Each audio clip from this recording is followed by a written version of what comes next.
U.S. Secretary of State Mike Pompeo has met with North Korean officials in Pyongyang to discuss denuclearization and continue the momentum generated by the Trump-Kim summit. When the Secretary of State landed in Pyongyang, he was welcomed by Kim Yong-chol, a former North Korean spy chief who is now Kim Jong-un's top negotiator. Pompeo's talks with Kim were expected to last a couple of hours, and it's unlikely he'll meet Kim Jong-un. He will spend the night in the North Korean capital, marking his first overnight stay in the country.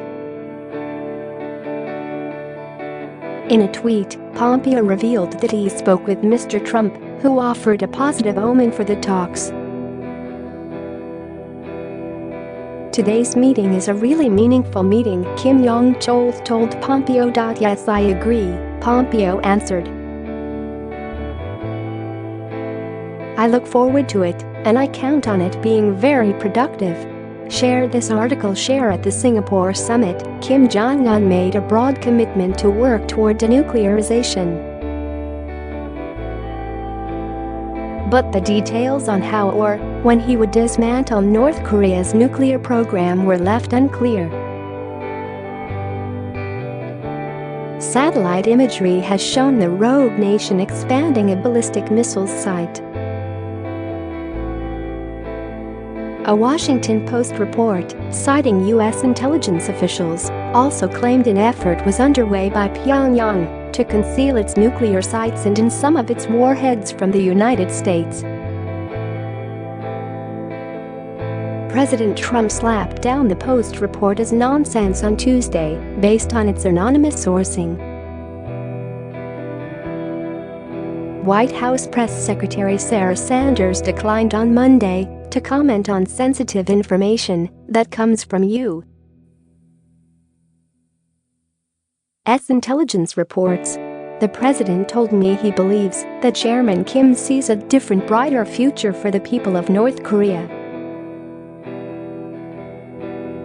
We both hope that's true," Pompeo said on Twitter after a phone call with Trump as he headed for North Korea.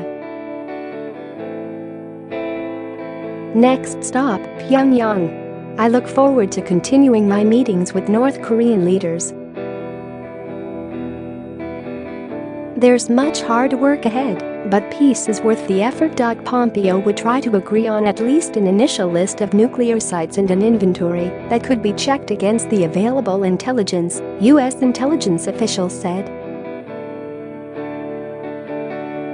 Also high on the agenda is the issue of the remains of U.S. soldiers missing from the 1950-53 Korean War.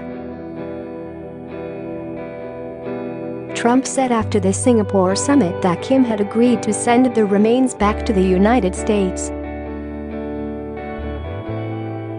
In the past, the Pentagon has said North Korean officials have indicated they had the remains of as many as 200 U.S. troops.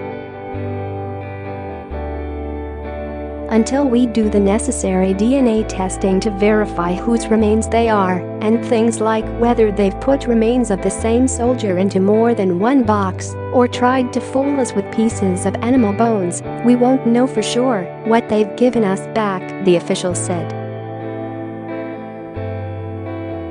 Both issues are considered essential tests of whether Kim is serious about negotiations.